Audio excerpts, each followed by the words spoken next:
Bill, I'm gonna say it right off the bat. I know nothing's official, so you can't speak to anything specifically. But let's just put it out there. If there was a big time impact, top of the rotation pitcher that you guys decided to sign, what would it mean to this group and to this team? Look, if we're able to add a couple starters to our mix, that'd be helpful.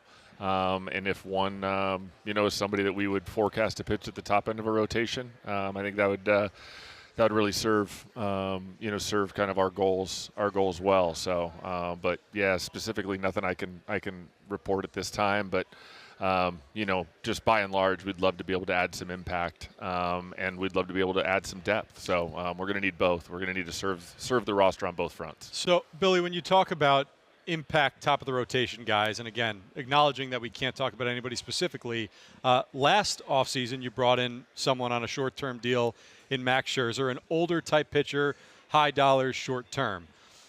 When you are, as a front office, trying to pinpoint people to make offers to, people to bring in, how do you kind of weigh the age versus what the expected productivity can be? How do you project that out?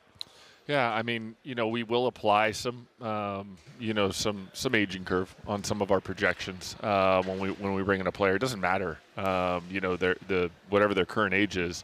There's going to just, that's going to be baked into our forecast as we move forward on the player.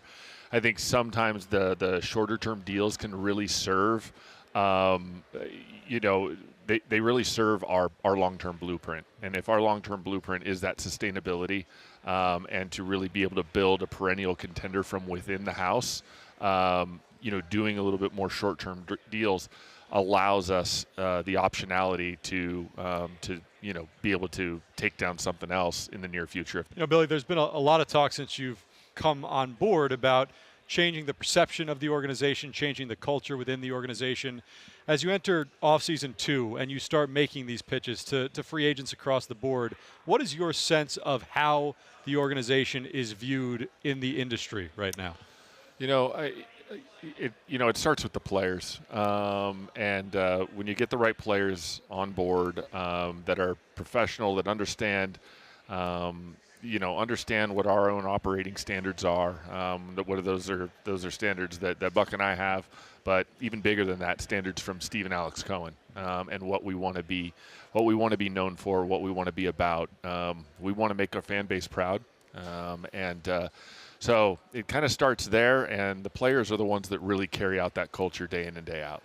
Let's talk about one player that we can specifically talk about now, and that's Jacob deGrom. At what point did you feel like this was going in the direction where he was going to choose another option, and what was your level of surprise when it ultimately did happen on Friday?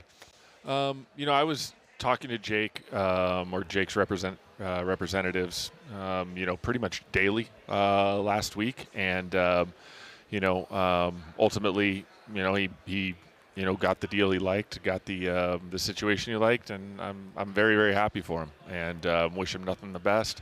I've sent him a congratulatory text that we've gone back and forth on text, and I'll miss seeing him on a regular basis, and I told him that, but I'm happy for him, and the fit was right for the boxes that he wanted to check, and so we'll wish him nothing but the best. I know you said at your end of season press conference that you had a long conversation with him right after the season ended. Without getting into anything too specific, at that point, were you at least made aware, or did you feel in your heart that this may be the route that he was going to go, and as you formulated off-season plans, you had that in the back of your mind when you looked at other guys to engage with? Yeah, I mean, we had touched base with other pitchers, maybe in a similar grouping or similar tier. So we were doing our end, they were doing that on their end, and kind of beyond that, I'm not going to get too into the details on things, but we're very transparent with them, with how we wanted to operate, and again, wish them nothing but the best. To finish up then with some of the other things that you want to accomplish, as you look especially these next few days at the winter meetings, are there certain areas that you feel are more urgent, that you expect to move a little bit quicker, whether it's getting another pitcher, whether another starter, filling out some of the bullpen a little bit, that outfield market? Is there anything that you're zeroing in on at this point? No, I'm not zeroing in on anything specific. Kind of positioned in all three of those spaces, and touch base with the the representation on a number of players today that are in the outfield, in the outfield demographic, and in the relief pitching and the starting pitching demographic as well, and even touch base on a couple infielders. So we'll see how it all evolves. All right, well, he is the Mets general manager, Billy Eppler. Billy, if I was just to throw it out there, you don't need to say anything back. Congratulations on whatever you did today. Okay, Billy Much Eppler, appreciated. Good luck Thanks. the rest of the way.